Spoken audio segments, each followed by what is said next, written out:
Many Americans are feeling the squeeze from rising costs of living. The required everyday essentials, your grocery items, the cost of dairy, meats, proteins have gone up anywhere from 15, 18% up to over 30 or 40%. As inflation hovers high, more Americans are feeling burdened and rethinking financial plans. Case Weiner is a support engineer in Chicago. Right now we're on kind of a moderated income, so we do have to cut our spending. We don't go out as much. We used to go out fairly frequently. We used to take more trips. Now the trips are more local. So it had us change our habits for water and gas, electric. That's all changed. So some of our lifestyle habits have definitely taken a hit for the negative just because of this unexpected cost of living increase. Daniel McGew is a part-time student at a community college and a part-time mechanic at a landscape company.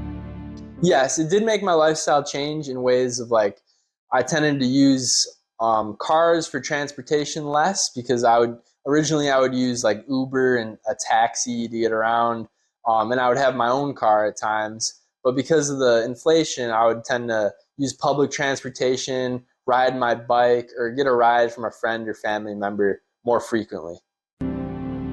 Data from the Labor Department show that U.S. inflation jumped to a new 4-decade peak in June this year, as the Consumer Price Index soared 9.1% compared with a year earlier.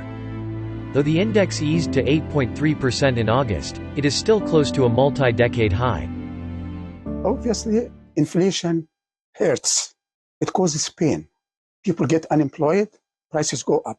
What groups are going to really feel most of the pain? We have to look at the numbers. The top 40% of American earners, they consume 60%, whereas the lowest 40% consume 22%.